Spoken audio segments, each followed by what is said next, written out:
Tem duas pessoas, dois personagens bíblicos que está muito forte assim no meu coração nesses dias. Um é José e o outro é Daniel. Um é um homem que trouxe um fundamento moral para uma nação chamada Babilônia, e o outro trouxe um fundamento econômico para uma nação chamada Egito. Esses dois personagens sozinhos, eles mudaram o coração de reis. Esses dois homens sozinhos numa nação, como prisioneiros nela, eles mudaram a história daquele país, por causa das revelações de Deus. Daniel foi para a Babilônia e ele não abriu uma igreja, ele abriu uma janela.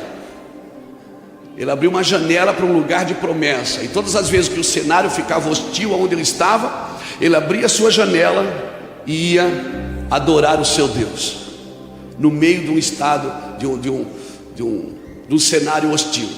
Uma coisa que a gente mais ouve é: aquele lugar é difícil, aquela cidade é difícil, aquela nação é difícil. Irmão, eu acredito que lugares difíceis eles podem existir até a glória de Deus chegar. Não existem lugares difíceis, existem lugares que a glória ainda não se manifestou. Alguém ainda não chegou lá carregado da glória de Deus e manifestou o reino de Deus naquele lugar. Agora, para o mundo nos levar a sério como igreja, a igreja precisa levar Deus a sério também. Amém? Eu acredito que Deus não vai fazer nada no mundo que não for fazer através da igreja. Como eu disse ontem, a igreja é a instituição constituída por Deus, capaz de transformar o mundo. A igreja é a família, por isso que há tanta luta contra a igreja e contra a família, né? Há tanta luta, até porque para você tirar uma geração, transformar uma geração conservadora para uma geração revolucionária, você vai lidar com 3 pilares, né? Que é a escola, a família e a igreja. Porque esses 3 pilares é que mantêm o mundo acreditando em Deus. Então, por isso que você olha para as nossas escolas, você olha para as nossas famílias e você olha para as nossas igrejas, há uma guerra constante nesses ambientes. Porque todo homem, todo revolucionário que quer mudar a mentalidade de uma geração, ele sempre vai tocar nesses 3 pilares. Se você for estudar a história da Revolução Francesa, você vai lidar com situações como essas em 1918, por exemplo, quando homens trabalhavam para mudar gerações, para mudar culturas. E nós não podemos permitir, porque a igreja, quem é que estabelece o princípio moral? É Deus, irmãos, através da igreja. A família que educa os seus filhos, e a escola reforça isso diariamente. Quem aqui tem mais de 50 anos? Levanta a mão. Aleluia. Lembra quando você ia para a escola com 40, com mais de 40 também? Você ia para a escola, toda semana você cantava o hino nacional. Lembra? A professora entrava na sala, todo mundo ficava de pé. Lembra? Lembra quando você ia visitar o pai e a mãe e beijava a mão? Bênção pai, bênção mãe. Amém? Isso são balizadores de proteção que nos trouxeram até aqui. E há um esforço enorme, uma resistência enorme para derrubar esse mundo conservadorismo, porque o mundo conservador ainda acredita em Deus como Pai, ainda acredita como um Deus balizador da moralidade do homem, e tudo que as pessoas querem é tirar esse Deus do fundamento. Porque se você vive numa geração que a família não pode mais estabelecer os princípios para os seus filhos, eu não sei porque que o Estado se mete nisso. O Estado que vai cuidar de calçar as ruas, que vai cuidar de fazer esgoto sanitário. Deixe que os filhos cuidem, os pais cuidem dos seus filhos, porque essa é a ideia da Bíblia. Amém? Louvado seja Deus. Aleluia. Então há uma resistência muito grande. Por isso, irmãos, nós como igreja, nós precisamos trabalhar nos fundamentos. Salmo capítulo 11, verso 3, Salmo número 11, porque Salmo não tem capítulo. Salmo número 11, verso 3 diz assim: se for tirado os fundamentos, o que pode fazer o justo? Mesmo que você seja justo, se tirar os fundamentos, você não pode praticar justiça. E você está vendo como está a justiça da nossa nação, como estão os fundamentos morais da nossa nação. Amém? Daqui a pouco leis legais serão estabelecidas, porque não tem como parar isso, porque isso também é um cenário bíblico que está sendo estabelecido. A Bíblia diz que o sujo vai se sujar mais e o limpo vai se limpar mais. Amém, irmãos? Então, uma das coisas que nós não podemos permitir, irmãos, como família, como igreja, nós precisamos mudar a nossa ótica de ver a igreja. Eu não vou na igreja buscar uma bênção, eu não vou na igreja atrás de prosperidade. Prosperidade é uma pessoa que vive em mim. Lembra que a gente cantava: tudo aquilo que eu toco abençoado será? Você lembra dessas canções que a gente cantava? Caminhando eu vou para Canaã, e se você não vai, não me impeça de ir. Fica aí. E a gente chamava isso de igreja tradicional. Não, irmãos, eram balizadores de proteção. Hoje nós temos meninos de 14 anos que põem uma GoPro, uma câmera diante da sua face, quer doutrinar o Brasil. Meninos de 14 anos que nem arrumam a cama que dorme, querem doutrinar o Brasil. Que não ouvem os pais, que diz que tem alguns seguidores da internet. Irmão, tem pessoas que se tirar a câmera, o microfone, não sobra nada.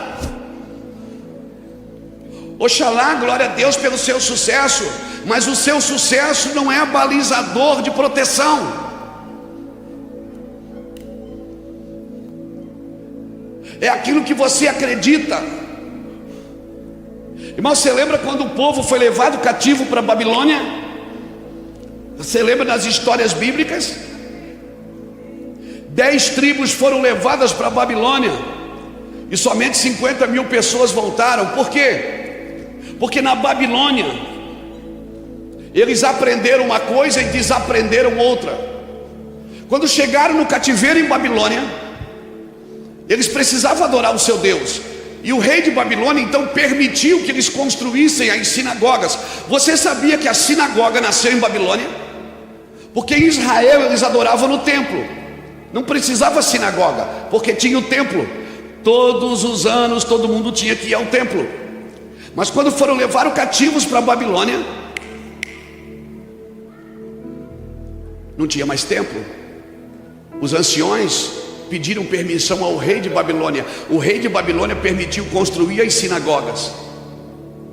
Lá em Babilônia, os judeus aprenderam a negociar, a fazer comércio, a fazer negócios, e tinham as sinagogas para adorar. Então a vida ficou muito fácil e muito acomodada. Ou seja, eu tenho o meu negócio, eu tenho a minha lojinha, eu vou no culto, eu tenho a minha sinagoga para adorar a Deus. E na sinagoga tinha a leitura da Torá, na sinagoga tinha cânticos, adoração. Só não tinha uma coisa: não tinha sacrifício. Porque embora o rei permitiu que eles fizessem sinagoga, não permitiu que eles sacrificassem. E aí eles desacostumaram a sacrificar e acostumaram a negociar. Eles aprenderam uma coisa e desaprenderam outra por 70 anos. E agora, quando chega na hora de voltar para o lugar da promessa, quem quer voltar? Eles não queriam voltar. Eles não vão ficar aqui. Aqui a gente tem a nossa igreja, que a gente congrega, a gente tem o nosso pastor, a gente aprendeu a negociar, e às vezes a gente usa até Deus para isso, e a gente não faz mais sacrifício. Irmão, se você tirar o sacrifício do cristianismo, você anula a cruz. Nenhum cristão pode viver na presença de Deus sem renúncia. Eu vou repetir: nenhum cristão pode viver na presença de Deus sem renúncia. A caminhada dele não é longa, a caminhada dele não é ativa, a caminhada dele não é contínua. Mas Jesus já sacrificou por mim. Sim, a salvação não te custou nada, mas viver o reino de Deus vai te custar tudo. Vai custar sua vida, vai custar seu tempo, vai custar seus recursos, vai custar suas lágrimas. Você precisa entender que você é um agente de transformação. Não tem nenhum lugar que Deus te leve que Ele não queira transformar alguém ou alguma coisa. Deus sempre usa os seus agentes. Cutuca alguém que está do seu lado e diga: não tire os sacrifícios do Evangelho.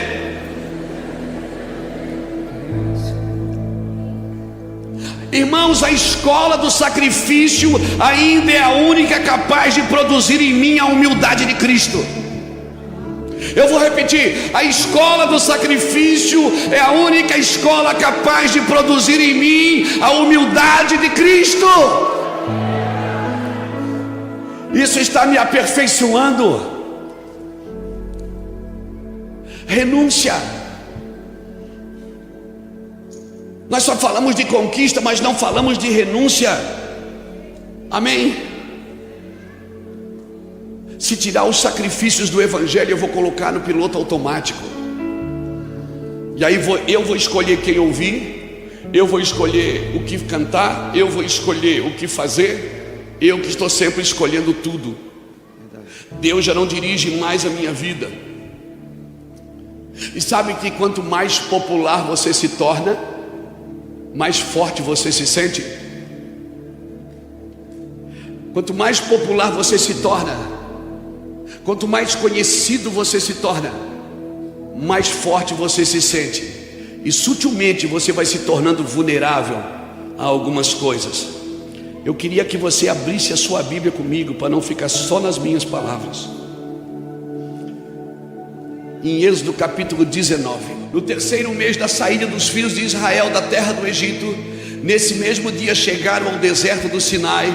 Tendo partido de Refidim, chegaram ao deserto do Sinai, e Israel se acampou ali no deserto em frente do monte. Subiu Moisés a Deus, e o Senhor o chamou do monte, dizendo: assim falarás à casa de Jacó e anunciarás aos filhos de Israel: viste o que fiz aos egípcios, e como vos levei sobre asas de águia e vos trouxe a mim. Agora, se diligentemente ouvides a minha voz e guardares a minha aliança, sereis a minha propriedade peculiar dentre todos os povos, embora toda a terra seja minha. Vós me sereis reino sacerdotal e nação santa. Reino sacerdotal e nação santa. São estas palavras que falarás aos filhos de Israel. Veio Moisés e chamou os anciões do povo e lhes expôs todas as palavras que o Senhor lhe tinha ordenado.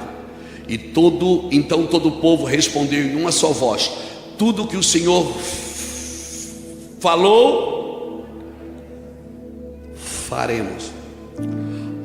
Só tem um problema: Deus não mandou eles fazer nada, Deus mandou eles ouvir.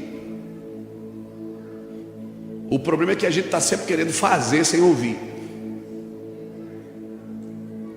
Irmãos, Deus manda Moisés no Egito, traz o povo, trouxe o povo, parou diante do monte, e Deus disse assim: traga os filhos de Israel a mim, tragam para que eles me sirvam no deserto, traga eles a mim. Quando Moisés chegou com aquele povo no monte, ficaram todos ao redor do monte, todos. Moisés diz assim: ó, fica aí que eu já volto. Moisés sobe no monte, fala com Deus. Deus deu uma palavra para Moisés. Deus diz assim: ó, diga para eles que se eles ouvirem a minha voz e guardarem a minha aliança, eles serão para mim sacerdócio e nação santa. Eles vão ser um sacerdócio real e nação santa. Irmão, a nação só é santa se o sacerdócio for real. E o que é sacerdócio? Sacerdócio é tomar os ambientes vazios. Quando Deus me levanta como um sacerdote, não é só em púlpito, é para tomar ambientes vazios, para botar o pé e dizer: isso é do Senhor. Aqui nós estabelecemos um novo tempo, isso aqui é para a glória de Deus. Você está me entendendo? Deixa eu pegar a ponta do novelo para explicar isso para você. E aí Moisés desce e fala com o povo e diz assim: ó, falei com Deus ali, e Deus disse que é para a gente ficar ao redor do monte, não toca no monte. Vamos nos preparar, porque no terceiro dia Deus vai descer, e Ele vai descer, Ele vai falar conosco. E se nós ouvirmos a sua voz e guardarmos a sua aliança, nós seremos os seus sacerdotes e seremos a sua nação santa. Embora toda a terra seja dele, nós vamos ser um povo especial para ele. Você pegou? Aí Moisés desce, fala com o povo e diz: gente, falei com Deus. Deus falou que é para a gente se preparar, porque ele vai descer e ele vai fazer uma aliança com a gente. Moisés desce e o povo diz: pode descer, pode dizer para Deus que a gente vai fazer tudo que ele mandou, tudo. Aí Deus desce. E aí você vira a página assim no capítulo 20. Deus vem. Ele falou que viria. Você estando pronto ou não, ele vai vir. Ele vai descer. E aí no capítulo 20 de Êxodo, no versículo 18, está escrito assim: quando o povo viu os trovões, capítulo 20, versículo 18: quando o povo viu os trovões, os relâmpagos e o clangor da buzina e o monte fumegante, tremeu de medo, retirou-se e pôs-se de longe, e disse a Moisés: fala tu conosco, Moisés, e ouviremos, mas não fale Deus, para que não morramos. Respondeu Moisés ao povo: não temais, Deus veio para provar e para que o seu temor esteja diante de vós, para que não pequeis. O povo, olha aqui, o povo permaneceu em pé de longe, enquanto Moisés se achegou em densas trevas aonde Deus estava. Você entendeu? Moisés sobe, Deus diz: fala para o povo se preparar, porque eu vou descer, eu vou falar com eles, vou fazer uma aliança com todo mundo, e eles vão ser o meu sacerdócio real, vão ser a minha nação santa. Mas isso para eles se preparar, para eles me ouvir. E aí Deus desce. O povo diz: pode descer que nós estamos prontos. E Deus desce. E quando Deus desce, ele desce. Irmão, quando Deus vem, Deus gosta de aparecer.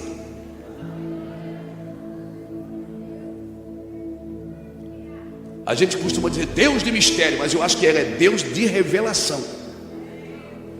Ele gosta de se mostrar. Quando ele desce, irmão, clangor de buzina, era fogo no monte, o monte tremeu, e o povo todo ao redor fez o quê? Deu no pé, e o povo começou a gritar: fala tu, Moisés, e ouviremos, mas não fala Deus, para que não morramos. E até hoje a gente prefere um Moisés falando de Deus para a gente, porque a gente não tem coragem de entrar nas profundezas de Deus, porque a sua palavra sempre ofende a nossa mente para revelar o nosso coração. Na presença de Deus, sabe quando eu sei que uma pessoa anda com Deus? Quando ela não fala mais mal de ninguém. Obrigado pelo seu aleluia. Porque quando você entra na presença de Deus, você só consegue ver você.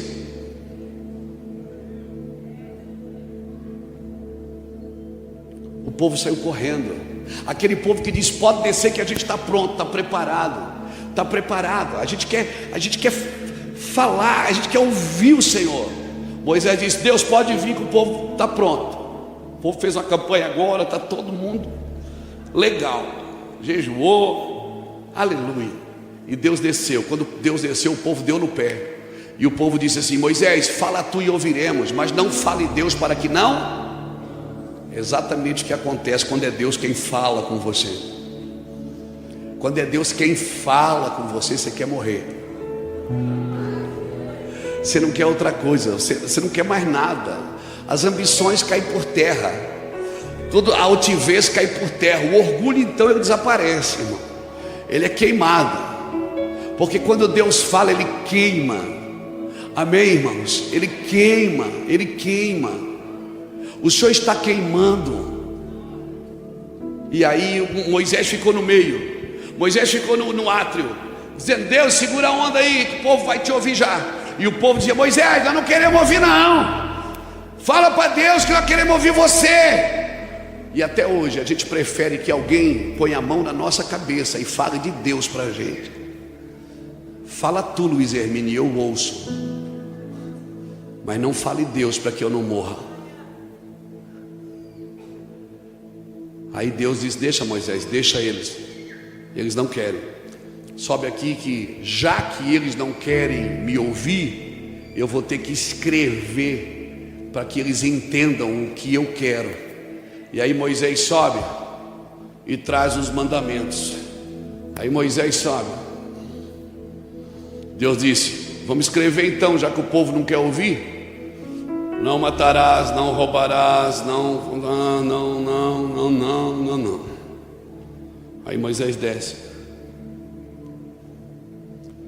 Quando Moisés desce, o povo está adorando um bezerro. Olha como o povo trocou Deus por Moisés, agora já trocou Moisés pelo bezerro. O povo que perde Deus de vista vai trocando, irmãos, o seu Deus por qualquer outra coisa. Vai trocando Deus no seu caminho. Moisés trouxe o mandamento. Aí Moisés ficou tão cabreiro e quebrou as tábuas. Deus mandou Moisés quebrar as tábuas? Não. A gente sempre acha que Moisés quebrou as tábuas e ficou com raiva do povo. Não. Eu acredito, na minha ignorância, que Moisés quebrou as tábuas para proteger o povo. Porque naquelas tábuas estava escrito: não adorarás outro Deus diante de mim. E o povo não tinha lido ainda, estava adorando um bezerro. Então Deus não mandou Moisés quebrar. Moisés quebrou. Por isso que a segunda tábua não foi mais Deus que escreveu, foi Moisés. Moisés, escreve aí. Não mandei você quebrar, eu já fiz. Agora você desfez, faz de novo. A minha pergunta era isso que Deus queria?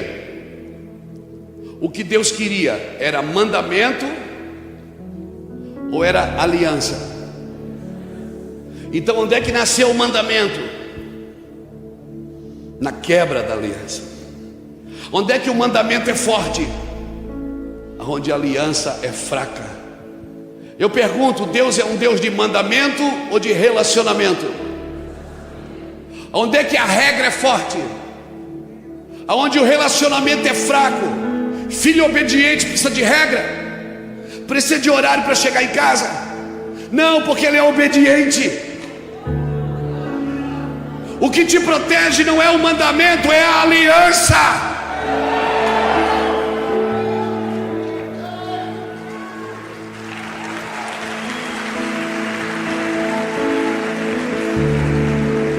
Por isso, não adianta estudar sobre o mandamento e não ter aliança com o Deus da Bíblia. Não adianta estudar a Bíblia sem conhecer de quem a Bíblia está falando. Deus me chamou para me relacionar com Ele, sem cerimônias. Quem aqui é casado, irmãos? Quem não é? Tapa os ouvidos.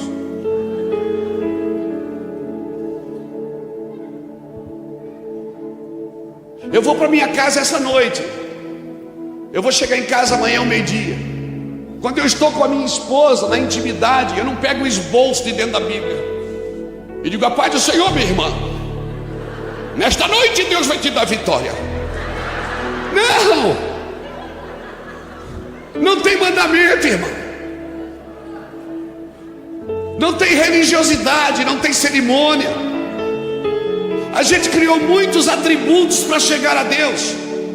E aí tem gente que lê o mandamento e quer colocar mandamentos sobre os outros, mas não conhece a aliança sobre Deus. Deus te chamou para estar com Ele, para andar com Ele. Amém? Louvado seja Deus.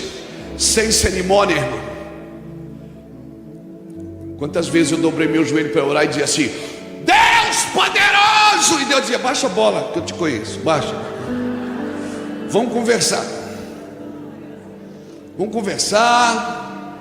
Fala de você, fala como é que você está. Eu digo: tô mal. Aquela vida. Fala onde é que você acha que você pode melhorar. Vai falando comigo, vai conversando. A gente criou muitas barreiras e muita religiosidade. Irmãos, glória a Deus. Nunca foi a ideia de Deus, eu aqui em cima e vocês tudo aí embaixo. Essa nunca foi a ideia de Deus. Nunca foi fala tu, Luiz Hermínio, e ouviremos. A ideia é que todos fossem sacerdotes. Para a nação ser santa, todos têm que ser sacerdotes. Você tem que tomar os lugares vazios da tua família, tomar os lugares vazios do teu bairro, tomar os lugares vazios da tua rua. A ideia de Deus é que você fosse um sacerdote.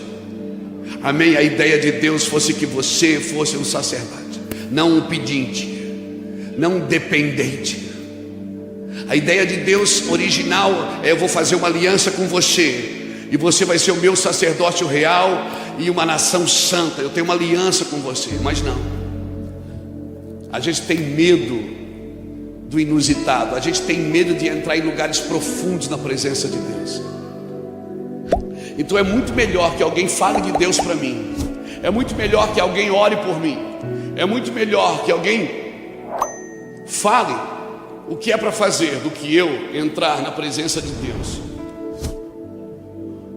É muito melhor. Irmãos, o mandamento foi escrito. Você já mandou um WhatsApp para alguém que a pessoa leu e disse, interpretou errado, aí depois você tem que mandar um áudio? Não, querido, não foi isso que eu falei.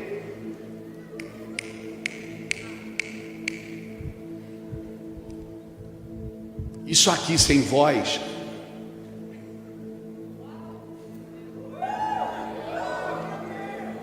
isso aqui sem voz gritando dentro de você, você vai ter uma interpretação. E o problema é que você tem uma interpretação e tem uma aplicação.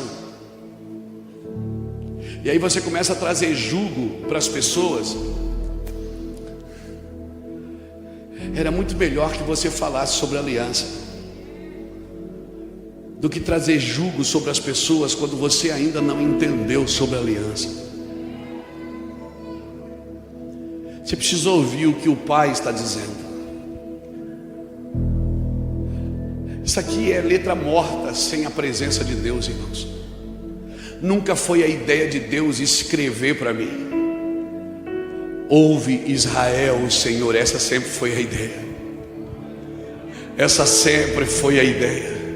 Ouve Israel, o Senhor. Pastor, o senhor está dizendo que a Bíblia não é a palavra de Deus? É a palavra de Deus, é a palavra escrita de Deus. Mas lembra o que João fala em Apocalipse? Que se tudo que Jesus disse fosse escrito, não caberia em todos os livros na terra. Então tem um infinito de palavras que Jesus não escreveu. Tem um infinito de coisas que Jesus você ainda não ouviu. A Bíblia é sim a palavra de Deus, mas se tudo que Deus disse fosse escrito, não caberia em todos os livros. Por isso eu preciso ouvir a Deus, irmãos. Eu preciso ouvir o que Deus quer de mim. Quando eu leio um versículo, eu preciso ficar ali, porque a revelação, a profecia tem 3 elementos: revelação, interpretação e aplicação. A forma que você interpreta uma revelação é a forma que você aplica ela. E aí você teve uma experiência pessoal com Deus e você faz disso uma doutrina. Irmãos, uma vez eu estava em Portugal, há anos atrás, numa conferência de cura e milagres. E uma moça falou assim para mim: pastor Luiz, a minha patroa não gosta de crente. Eu digo, entra na fila. Ela disse: pastor, ela não gosta de crente, mas ela está com câncer em estado terminal. Ela disse: o senhor não oraria por ela? Eu disse: oro. Eu disse: eu vou fazer melhor. Peguei o meu lenço que estava no meu bolso. Esse não é um lenço como esse. Peguei o óleo da unção, que não foi comprado em Israel, foi no mercado, e botei o óleo da unção e disse assim: ó, em nome de Jesus, você faz esse lenço chegar nela. Ela disse: ai pastor, é difícil porque eu trabalho na cozinha, ela é difícil o acesso, ela é muito rica. Eu digo: não tem problema, é desses que Deus gosta mesmo, é difícil acesso. Eu disse: dá uma condição desse lenço chegar nela e colocar pede para ela colocar o lenço em cima do câncer. Ela disse, ela já foi aberta, mas eles fecharam de novo, porque ela está toda podre por dentro e não tem como mexer. E eu sei que ela deu o lenço para a governanta da casa, e a governanta chegou olha só, rezaram nesse lenço para a senhora botar em cima da barriga, que a senhora vai ficar melhor. E depois a mulher contou. Ela contou que ela botou o lenço e ela rezou um Pai Nosso e uma Ave Maria. Porque se Jesus quer fazer, até a Maria vai de carona, irmão. Porque Jesus faz. Ele faz. E a gente fica, amarra, desamarra, né? Irmão, Maria ganhou crédito também. Jesus está fazendo. E rezou. Ela disse que rezou. E ela disse que o quarto dela ficou todo azul. E começou, onde estava costurado, começou a sair pus ali de dentro. Começou a sair coisas. E ela ficou apavorada, foi para o médico. Examinaram ela. E ela foi curada. Escute. E aí virou uma festa na igreja. Uma semana depois, foi uma loucura. Só que quando eu cheguei no Brasil, eu não fiz a campanha do lenço, porque uma manifestação não substitui uma doutrina. O problema é que você teve uma experiência com Deus e agora você faz disso uma doutrina para a sua vida. Teve gente que Jesus curou, teve gente que Jesus cuspiu no chão e passou barro. Jesus abriu a boca dele e cuspiu dentro da boca dele. Tem algum gaguinho aqui?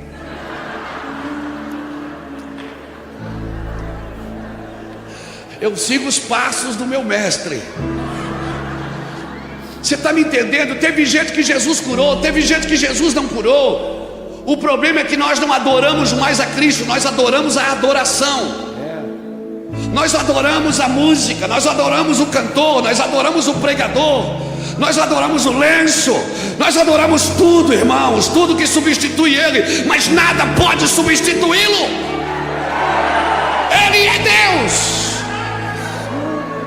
Então se prepare para ter experiências, mas vai deixando todas elas para trás e continue caminhando, continue correndo, continue na aliança. Você tem uma aliança com o que Ele diz. Mas a gente vai trocando tudo. A gente lê um livro novo, pronto, gostou, abandona a Bíblia, agora é só aqui. Aparece uma apostila nova, é só apostila, acabou a Bíblia. Aparece uma nova ideia, a gente tem atração pelo fast food gospel, a gente tem atração pelo rápido, pelo ligeiro. A gente não quer mais andar em desenvolvimento. Irmãos, um mandamento não era a ideia original de Deus. A ideia original de Deus é: Israel, ouve a minha voz. Então, peraí, pastor, a Bíblia, irmãos, pessoas estão usando a Bíblia nas suas empresas.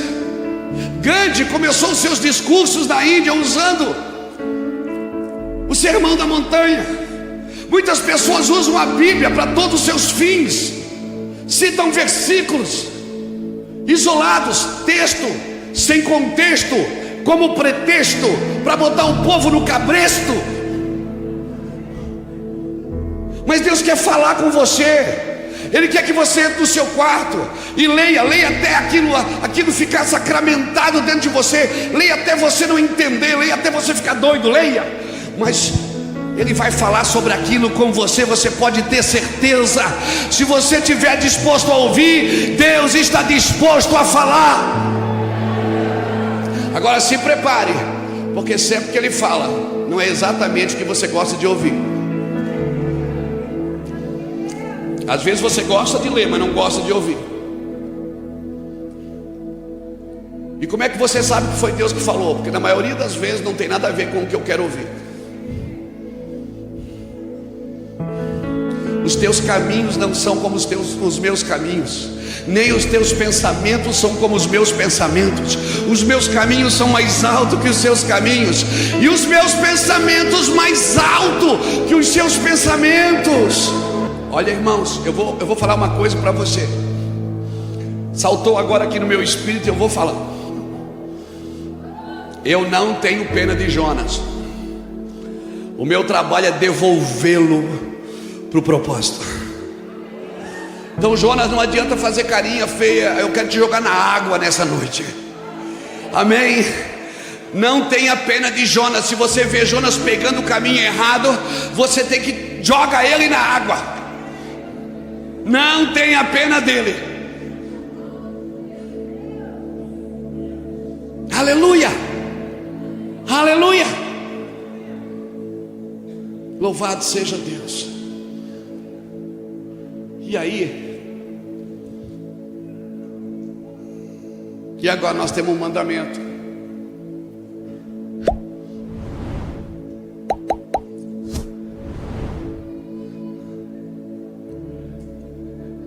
E às vezes você quer pegar o mandamento, que é mais fácil ensinar para os outros o mandamento do que a gente ouvir.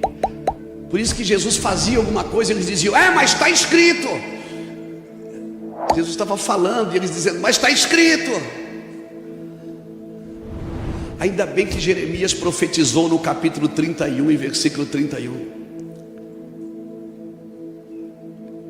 Jeremias disse assim: virão dias que eu farei uma nova aliança com a casa de Israel, não a aliança que eu fiz com vossos pais quando vocês saíram do Egito, mas essa é a aliança que farei com vocês.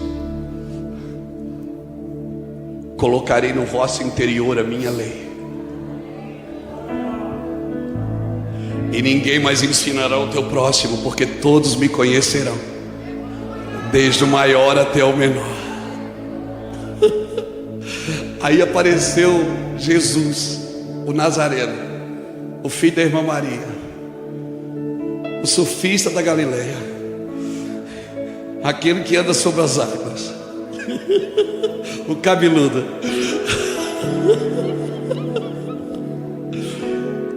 Ele chegou assim: vocês ouviram o que foi dito, eu porém vos digo.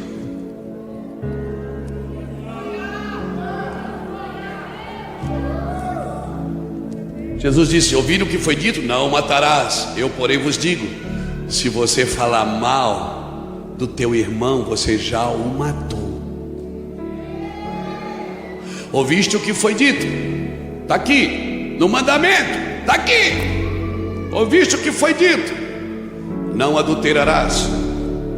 Aí meu Jesus diz assim: mas se tu olhares para a mulher do teu irmão com olhar impuro, já adulteraste com ela. E eu pergunto para você: é mais difícil viver no mandamento ou na aliança? Porque no mandamento alguém estava sempre com a lei na mão te medindo. Na aliança não. Na aliança ninguém precisa ensinar o seu próximo. Você está andando, ele está ali dentro gritando. Aí passa uma mulher bonita, você olha, aí você tira os olhos, aí você olha de novo, aí você tira os olhos, e aí ele diz: oh! Aí você diz: oh,